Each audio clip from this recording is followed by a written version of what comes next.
बिस्मिल्लाहिर्रहमानिर्रहीम, अस्सलाम वालेकुम। आज का जो हमारा लेक्चर है निहायत इंपॉर्टेंट लेक्चर है। सारा थ्योरेटिकल है लेकिन कंसेप्चुअल है, ठीक है। तो इसमें हम एक ही फार्मूला जस्ट पढ़ेंगे, लेकिन इंशाल्लाह कोशिश करेंगे कि इससे रिलेटेड काफ़ी बच्चों को अक्सर मुश्किल पेश आती है, ठीक है। तो कोशिश करेंगे कि इस टॉपिक से रिलेटेड आज आपकी सारी कन्फ्यूजन दूर हो जाए, ठीक है। तो आज का जो हमारा टॉपिक है वो कौन सा है? Electromotive force and potential difference के ईएमएफ और पोटेंशियल डिफरेंस में क्या फ़र्क है, ठीक है। तो जो मेन पॉइंट आज हम इसमें डिस्कस करेंगे वो कौन से हैं? पहले हम देखेंगे सेल क्या होता है, फिर हम देखेंगे ईएमएफ क्या होती है, ठीक है। फिर हम देखेंगे इंटरनल रेजिस्टेंस क्या होती है, फिर हम देखेंगे कि टर्मिनल वोल्टेज क्या होता है, ठीक है। तो स्टेप बाय स्टेप चलेंगे, ठीक है। उसके बाद इंटरनल रेजिस्टेंस ये वो सारा आज इंशाल्लाह आपका सारा कॉन्सेप्ट क्लियर करेंगे, ठीक है। तो सबसे पहले हम देखते हैं कि सेल क्या होता है, ठीक है। तो सेल का याद रखें कि सेल हमें केमिकल एनर्जी इलेक्ट्रिकल एनर्जी में कन्वर्ट करता है, ठीक है। यहाँ पर ये हमारे पास क्या है? सेल है, सोनी वालों का सेल है, ठीक है। तो इसमें हमारे पास क्या होता है? केमिकल होता है, ठीक है। तो ये क्या होता है कि केमिकल इसमें रिएक्शंस होते हैं जिसकी वजह से ये केमिकल एनर्जी को इलेक्ट्रिकल एनर्जी में कन्वर्ट करता है, ठीक है। एक चीज़ ये होगी, ठीक है। दूसरा सेल का काम होता है कि ये सर्किट में पोटेंशियल डिफरेंस को मेंटेन रखता है, सर्किट में पोटेंशियल डिफरेंस को मेंटेन रखता है, ठीक है, उसको कम नहीं होने देता। अच्छा, नेक्स्ट इसका क्या है? Cell do not produce charge. Very important point है।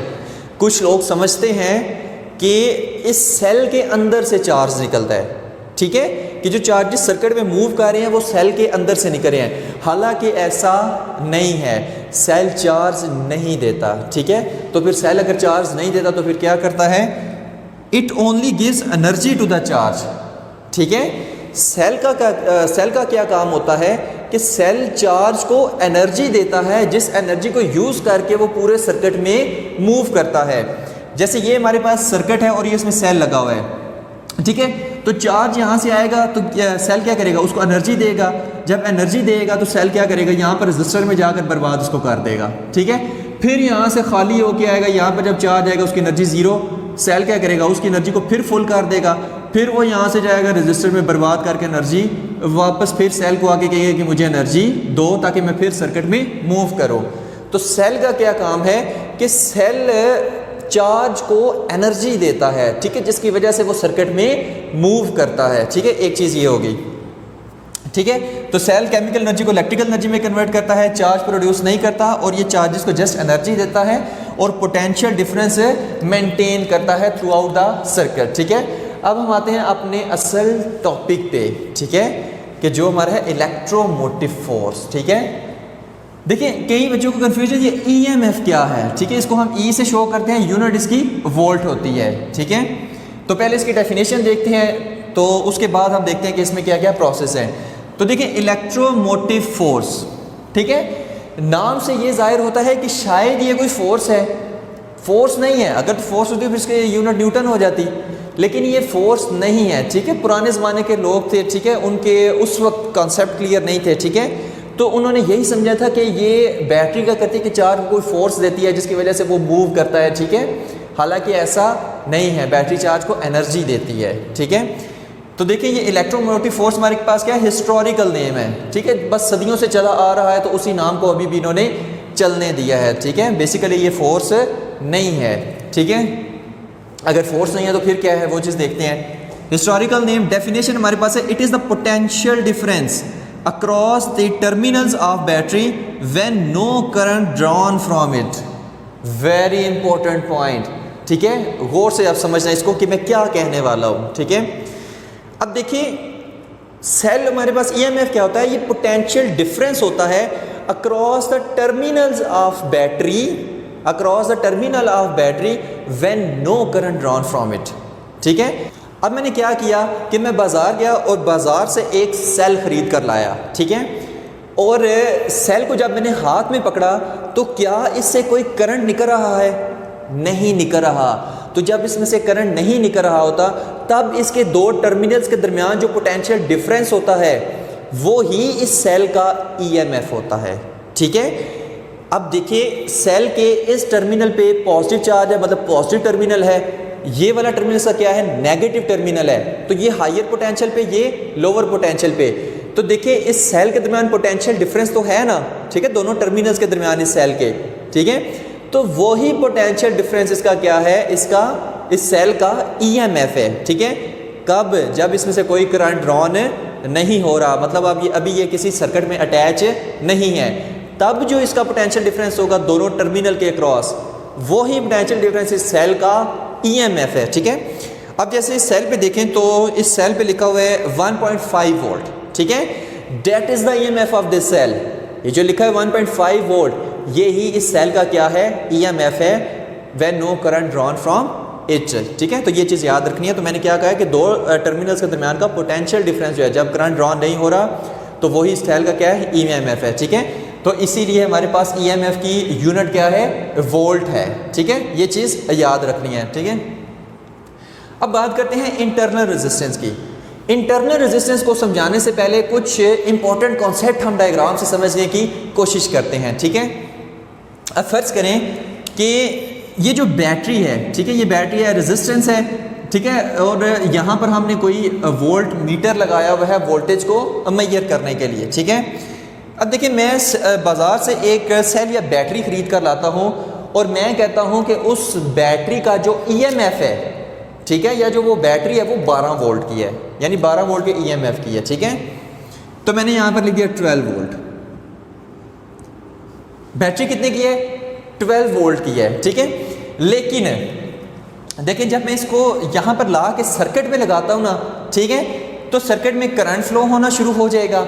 जब करंट फ्लो होना शुरू हो जाएगा तो इस रेजिस्टेंस के अक्रॉस जब मैं पोटेंशियल डिफरेंस इस वोल्ट मीटर के ज़रिए से मेजर करता हूँ, जब इस वोल्ट मीटर के ज़रिए से मेजर करता हूँ, तो फर्ज करें वो पोटेंशियल हमारे पास आता है 8 वोल्ट, यानी कि बैटरी दे रही है 12 वोल्ट, सर्किट को मिल रहा है 8 वोल्ट। बैटरी दे रही है 12 वोल्ट, एक्सटर्नल सर्किट को मिल रहा है 8 वोल्ट, 4 वोल्ट कहां पर गया। सोचो इस चीज को कि 12 वोल्ट की बैटरी है, हम बाजार से लाए थे 12 वोल्ट की बैटरी, दे हमें 8 वोल्ट रही है। तो इसमें बैटरी का फॉल्ट है या सर्किट का फॉल्ट है? ना बैटरी का फॉल्ट है ना सर्किट का फॉल्ट है, ठीक है। तो बताते हैं कि असल कहानी है क्या। तो 12 वोल्ट यहाँ पर बैटरी लगाई, एक्सटर्नल सर्किट को उसने 8 वोल्ट दिया, बाकी 4 वोल्ट कहाँ गया। तो वो चीज़ गौर से सुननी है कि हमारे पास अगर कोई चार्ज है, ठीक है, जब चार्ज यहाँ से मूव करके आया तो क्या करेगा, बैटरी के अंदर से गुजरेगा। जब बैटरी के अंदर से गुजरेगा तो बैटरी के अंदर भी एक रेजिस्टेंस है, यानी कि गौर से सुने कि अगर ये हमारे पास नेगेटिव प्लेट है, ठीक है, ये नेगेटिव प्लेट है और ये हमारे पास क्या है, पॉजिटिव प्लेट है, ठीक है। अब देखें कि अगर सेल हम लें कि उसका ये पॉजिटिव टर्मिनल है, ये नेगेटिव टर्मिनल है, तो यहाँ पर क्या हो रहे होते हैं, केमिकल रिएक्शंस हो रहे होते हैं, मतलब इलेक्ट्रोलाइट यहाँ पर कोई होता है और यहाँ पर केमिकल रिएक्शंस हो रहे होते हैं।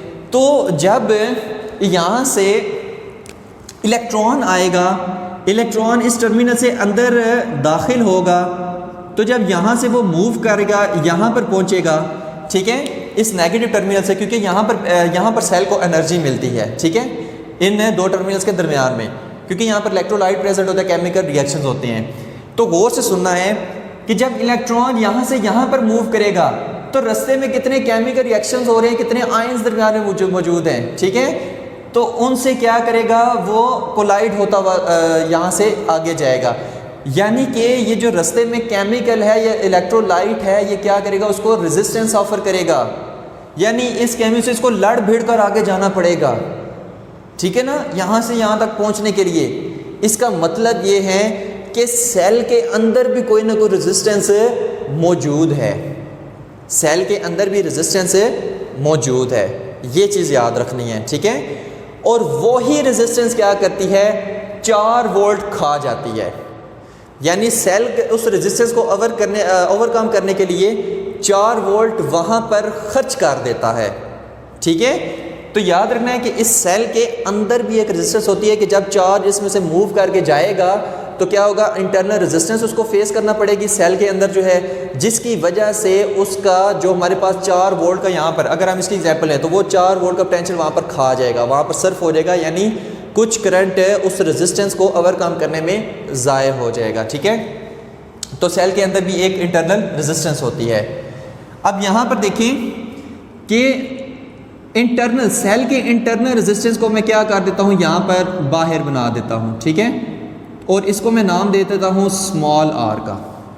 ठीक है, तो ये हमारे पास पूरा क्या है, ये सेल है या बैटरी है। ठीक है, ये हमारे पास क्या है, सेल है या बैटरी, हम इसको नेक्स्ट हम बैटरी कहेंगे। तो ये हमारे पास क्या है, बैटरी है। ठीक है, अब देखें यहाँ पर मैंने इसकी रेजिस्टेंस बाहर क्यों बनाई है, ये रेजिस्टेंस बाहर नहीं है, ये रेजिस्टेंस इन 2 टर्मिनल्स के दरमियान में होती है। ठीक है, लेकिन जैसे सर्किट बनाने के लिए हमने इस रेजिस्टेंस को बाहर बना दिया है, लेकिन ये याद रखना कि ये रेजिस्टेंस इसके दरमियान में होती है। तो ये पूरा क्या है, सेल है। तो अब हमें पता चला कि भाई 12 वोल्ट में से 8 वोल्ट तो इस सर्किट को मिला, 4 वोल्ट कहाँ गया भाई, 4 वोल्ट इंटरनल रेजिस्टेंस खा गई। ठीक है, तो इससे हमें पता ये चला कि जितने वोल्ट की ये बैटरी होती है, जितने ईएमएफ की ये बैटरी होती है, उतना ही सर्किट को नहीं मिलता। अगर ये 12 वोल्ट की बैटरी हो तो 12 वोल्ट सर्किट को नहीं देगी, बल्कि कम देगी। ठीक है, ये याद रखना है। अब नेक्स्ट चीज़ आती है कि यहाँ पर देखें रेजिस्टेंस तो होगी आर। ठीक है, अब फर्ज करें कि ये रेजिस्टेंस है 4 ओम की, ये रेजिस्टेंस है 4 ओम की। ठीक है, और इस रेजिस्टेंस को मान लेते हैं कि ये कितनी है, 2 ओम कर लेते हैं। ठीक है, छोटी रेजिस्टेंस है ना, तो 2 ओम की। ठीक है, ये छोटी रेजिस्टेंस 2 ओम की, ये बड़ी रेजिस्टेंस 4 ओम की, और ये वोल्ट मीटर है जो वोल्टेज को मेजर करेगा। ठीक है, अब गौर से एक चीज़ लाजमी इसकी बात समझनी है कि देखिए अगर हम इस पर एक्सपेरिमेंटल देखना चाहें कि यहाँ पर इसमें करंट कितना गुजर रहा है, तो देखिए आई हमारे पास कितना होता है, I is equal to V by R, I is equal to V by R होता है। ठीक है, और यहाँ पर वोल्टेज कौन प्रोवाइड कर रही है, बैटरी प्रोवाइड कर रही है। वोल्टेज कौन प्रोवाइड कर रही है, बैटरी प्रोवाइड कर रही है। ठीक है, तो यहाँ पर मैं इसका बैटरी का ईएमएफ पुट करूँगा। ठीक है, EMF divided by R, equivalent resistance. ठीक है, अब दूसरी नेक्स्ट चीज़ है कि देखिए इस पूरे सर्किट में रेजिस्टेंसेस कितनी हैं, 1 और 2। ठीक है, इसको मैं इस रेजिस्टेंस को मैं कैपिटल आर से शो कर देता हूँ। ठीक है, 1 रेजिस्टेंस और 2 रेजिस्टेंस, और हमें पता है कि जब कोई रेजिस्टेंसेस ऐसे सीरीज में लगे हुए हों तो वो क्या हो जाती हैं, ऐड हो जाती हैं। क्या हो जाती हैं, ऐड हो जाती हैं। तो यहाँ पर इस आर की जगह मैं क्या लिखूंगा, R plus R, small R plus small R, एक ये रेजिस्टेंस एक ये रेजिस्टेंस। ठीक है, और ये टोटल ईएमएफ जो बैटरी उसको दे रही है। ठीक है, तो यहाँ से एक इक्वेशन हमारे पास क्या निकलेगी कि EMF is equal to I into R plus R, और यहाँ पर epsilon E is equal to I R, यानी EMF is equal to I R plus I small R. ठीक हो गया। अब ये इक्वेशन हमें क्या बताती है, वो चीज़ देखनी है। ठीक है, इक्वेशन हमें ये बताती है कि अगर ईएमएफ मैंने 12 वोल्ट का दिया है, ईएमएफ कितने का दिया है, 12 वोल्ट का दिया है, यहाँ पे लिख लें 12 वोल्ट। ठीक है, तो ये हमारे पास वोल्टेज किसका है, ये टर्मिनल वोल्टेज है। टर्मिनल वोल्टेज आगे जाके समझाते हैं आपको। ये क्या है, टर्मिनल वोल्टेज है, आई आर, आई जो इसमें से करंट गुजर रहा है। ठीक है, और आर जो ये कैपिटल आर, ये जो रेजिस्टेंस है, तो या इस रेजिस्टेंस के क्रॉस पोटेंशियल है कितना है, यहाँ पे इसको अगर हम देखें तो 8 वोल्ट है, प्लस ये आई आर, ये भी तो वोल्टेज ही है। ठीक है, कि यहाँ से करंट गुजरे आ रहा है तो इस रेजिस्टेंस में से गुजरेगा, तो यहाँ पर वोल्टेज ड्रॉप कितना होगा, वो आई स्मॉल आर। ठीक है, तो वो वोल्टेज ड्रॉप कितना हुआ है, 4 वोल्ट। तो मैंने यहाँ पर लिख दिया 4 वोल्ट। तो देखिए यानी कि बैटरी ने हमें दिया 12 वोल्ट, बैटरी ने दिया 12 वोल्ट, वो 2 में डिवाइड हो गया, 8 वोल्ट सर्किट को मिल गया और 4 वोल्ट बैटरी ने खुद खा लिया। ठीक है, मतलब जब चार्ज उसमें से मूव कर रहा था तो बैटरी ने उसको खुद खा लिया, मतलब उस चार्ज ने उस रेजिस्टेंस को ओवरकम करने के लिए वोल्टेज वहाँ पर ही खर्च कर दिया 4 वोल्ट, ठीक है। बाकी बचा 8 वोल्ट वो सर्किट को मिलेगा, ठीक है। तो E is equal to I R plus I R, ठीक है।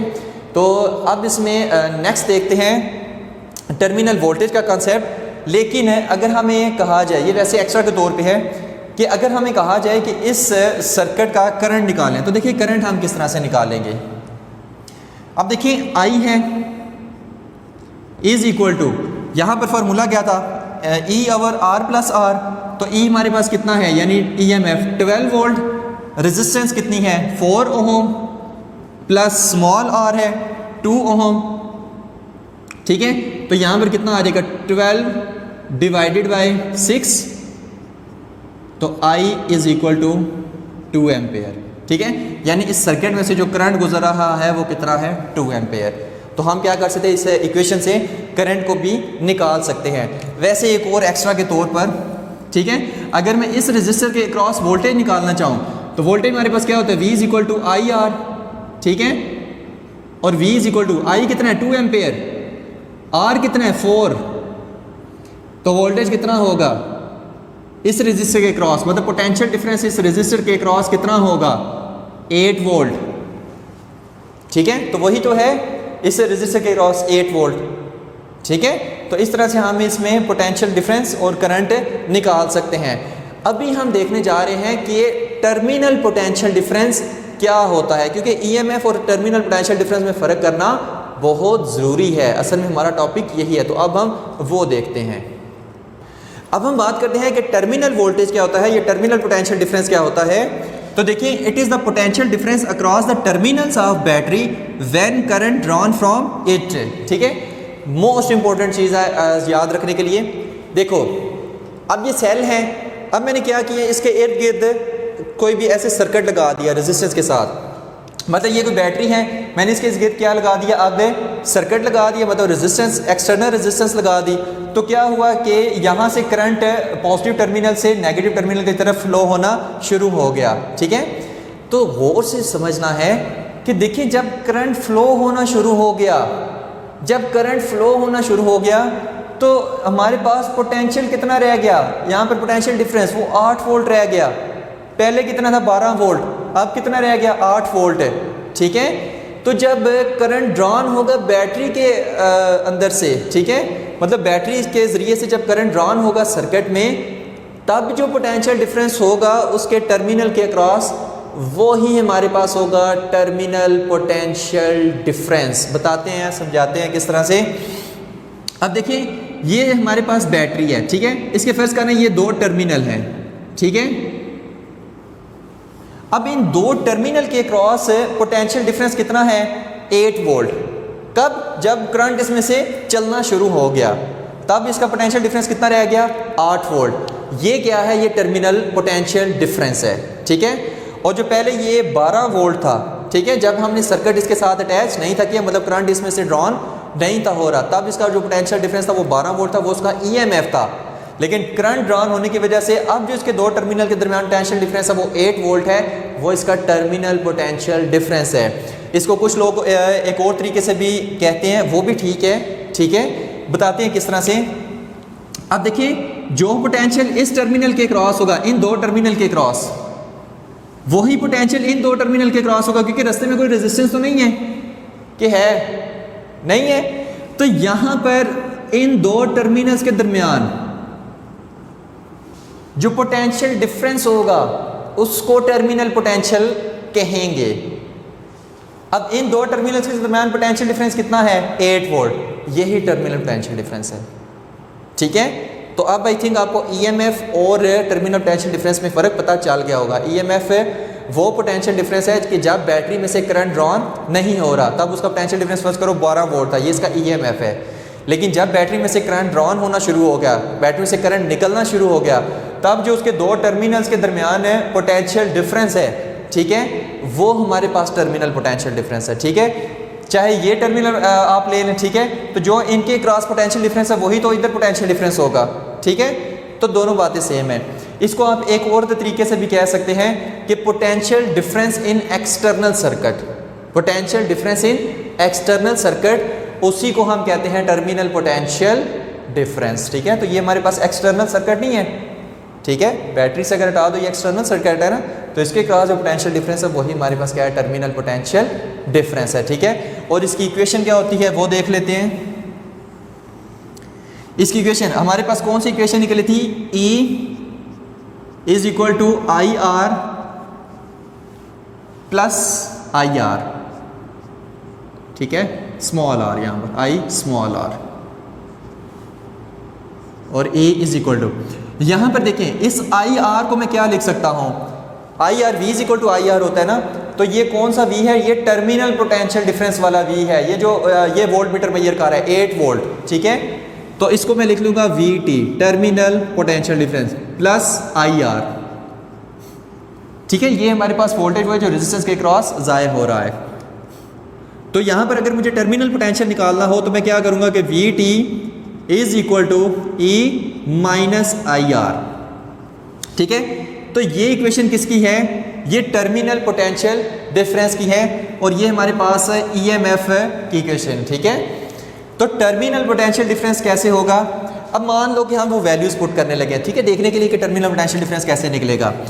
टर्मिनल पोटेंशियल डिफरेंस कितना था, 8 volt, terminal potential difference 8 volt है, तो यहां पर लिख दिया 8 volt is equal to EMF of battery कितने हैं 12 वोल्ट, तो 12 माइनस IR कितना वोल्टेज रेजिस्टेंस के अक्रॉस डिसिपेट हुआ है 4 वोल्ट, ठीक है, तो 12 माइनस 4 क्या होता है 8 ही नहीं होता, तो टर्मिनल वोल्टेज निकालने के लिए EMF में से वो वोल्टेज को माइनस कर दें कि जो इंटरनल रेजिस्टेंस के क्रॉस खर्च हुआ है या डिसिपेट हुआ है, ठीक है, तो हमारे पास टर्मिनल वोल्टेज निकल आएगा। ठीक है, तो ये इक्वेशंस आपने याद रखनी है। ठीक है, हमारे पास एक करंट की ये इक्वेशन निकली है, ठीक है, EMF की इक्वेशन, और ये हमारे पास टर्मिनल पोटेंशियल डिफरेंस की इक्वेशन निकल आई है। ठीक है, तो याद रखना है, एक और लास्ट में इसकी बात करते चलें। ठीक है, अब हमारी कंप्लीट हो गया सेल, EMF, इंटरनल रेजिस्टेंस और टर्मिनल वोल्टेज या टर्मिनल पोटेंशियल डिफरेंस है। ठीक है, तो लास्ट में एक बात करते चलें कि देखें EMF जो है ना वो कॉज है, ठीक है, और जो पोटेंशियल डिफरेंस है वो इसका इफेक्ट है।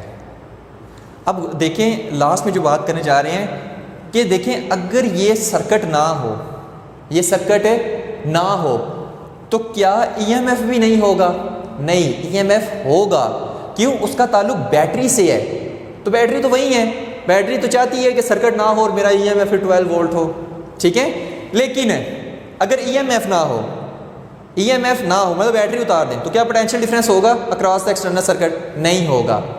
ठीक है, तो पोटेंशियल डिफरेंस किस पे डिपेंड करता है, EMF पे डिपेंड करता है, EMF उसका कॉज है, आगे से पोटेंशियल डिफरेंस उसका इफेक्ट है। ठीक है, तो ये चीज़ें याद रखनी है। ठीक है, तकरीबन कोशिश करते हैं कि 1 मिनट के अंदर जो मोस्ट इंपॉर्टेंट चीज़ है वो दोबारा से इसको डिस्कस कर लें। ठीक है, मान लो आपके मार्केट स्टोर में हम बड़ा सा सेल ले रहे हैं, ठीक है, पॉजिटिव टर्मिनल, नेगेटिव टर्मिनल, वही बात कह रहे हैं कि ये मोस्ट इंपॉर्टेंट बात है, इसलिए बार बार रिपीट कर रहे हैं, लास्ट में बस आखिरी दफ़ा इसको रिपीट करने लगे हैं। मैंने कहा है कि जब इस सेल में से करंट नहीं निकल रहा तब इसके 2 टर्मिनल्स के दरमियान जो पोटेंशियल डिफरेंस है वही इस सेल का EMF है। ठीक है, जैसे ये 12 वोल्ट, ठीक है, अब टर्मिनल पोटेंशियल डिफरेंस या पोटेंशियल डिफरेंस हमारे पास क्या है कि जब मैंने इस सेल के साथ कुछ सर्किट लगाया और सेल से हमारे पास क्या हुआ, ऐसे करंट निकलना शुरू हुआ, ठीक है, तो क्या होगा कि इसके 2 टर्मिनल के अक्रॉस, इसके 2 टर्मिनल के अक्रॉस पोटेंशियल कम हो जाएगा, 12 से 8 वोल्ट रह जाएगा, तो वो जो पोटेंशियल डिफरेंस होगा वो हमारे पास टर्मिनल पोटेंशियल डिफरेंस होगा या टर्मिनल वोल्टेज होगा। ठीक है, जो हम ऐसे भी कह सकते हैं कि जो एक्सटर्नल रेजिस्टेंस में पोटेंशियल डिफरेंस होता है उसको भी हम टर्मिनल पोटेंशियल डिफरेंस कहते हैं, क्योंकि देखें जो पोटेंशियल डिफरेंस यहाँ पर होगा वही तो यहाँ पर होगा। अगर यहाँ पर करंट ड्रॉन करने से यहाँ पर पोटेंशियल डिफरेंस 8 वोल्ट है तो यहाँ पर भी तो 8 वोल्ट है, तो दोनों बातें ठीक है। आप ये भी कह सकते हैं कि potential difference across the external circuit है, वो भी क्या है, टर्मिनल पोटेंशियल डिफरेंस ही है। ठीक है, तो होप सो कि आपको लेक्चर सारा समझ आ गया होगा। तो यही था हमारा आज का lecture. Thank you very much.